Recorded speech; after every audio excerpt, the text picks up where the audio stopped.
സംസ്ഥാനത്ത് ചൂട് കൂടുന്നു. സൂര്യാഘാതമേറ്റ് ഇന്നലെ വയോധികൻ മരിച്ചു. സൂര്യാഘാതം, നിർജ്ജലീകരണം തുടങ്ങി നിരവധി ഗുരുതരമായ ആരോഗ്യ പ്രശ്നങ്ങൾക്ക് സാധ്യതയുള്ളതിനാൽ കർശന ജാഗ്രത പാലിക്കണമെന്നാണ് നിർദ്ദേശം. ഐഷത്തുൽ ഷംന ചേരും. ഷംന, ഇപ്പോൾ തന്നെ ആരോഗ്യവകുപ്പിന്റെ നിർദ്ദേശങ്ങളുണ്ട് പകൽ സമയത്തൊക്കെ പുറത്തിറങ്ങുന്നതുമായി ബന്ധപ്പെട്ട്, അല്ലാതെ തന്നെ ആരോഗ്യപരമായി എന്തൊക്കെ മുൻകരുതൽ വേണമെന്ന കാര്യത്തിലും മറ്റും. ഇപ്പോൾ ചൂട് വർദ്ധിക്കുന്ന പശ്ചാത്തലത്തിൽ കൂടുതൽ നിയന്ത്രണങ്ങളിലേക്ക് കാര്യങ്ങൾ പോകേണ്ടതുണ്ടല്ലേ? തീർച്ചയായും രഞ്ജിത്ത്, ഇന്നലെയാണ് കാസർഗോഡ് ഒരു വയോധികൻ സൂര്യാഘാതം മൂലം മരണപ്പെട്ടത്. ഇതേ തുടർന്ന് തന്നെ സംസ്ഥാനത്ത് വലിയ രീതിയിൽ ചൂട് കൂടുന്നുണ്ട്.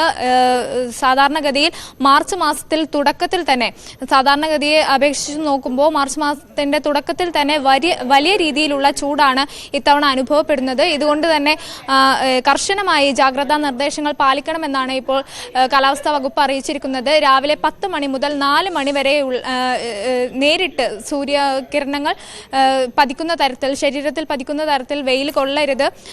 പ്രത്യേകിച്ച് ഉച്ച സമയത്ത് പൂർണ്ണമായും ആ വെയിൽ കൊള്ളുന്നത് ഒഴിവാക്കുക. ഇത്തരത്തിലുള്ള കർശന നിർദ്ദേശങ്ങളുണ്ട്. ഒപ്പം ധാരാളം വെള്ളം കുടിക്കുക, പഴവർഗ്ഗങ്ങൾ കഴിക്കുക മുതലായവയെല്ലാം പാലിക്കണമെന്ന് കൂടി അറിയിക്കുന്നുണ്ട്.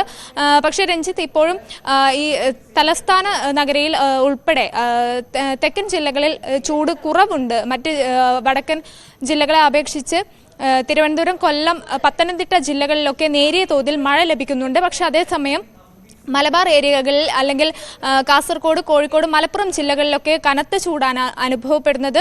നാളെ കഴിഞ്ഞാൽ തിരുവനന്തപുരം, കൊല്ലം, പത്തനംതിട്ട ജില്ലകളിൽ യെല്ലോ അലർട്ട് കൂടി പ്രഖ്യാപിച്ചിട്ടുണ്ട്. ശരി, ഐഷത്തുൽ ഷംനയാണ് വിവരങ്ങൾ പങ്കുവച്ചത്.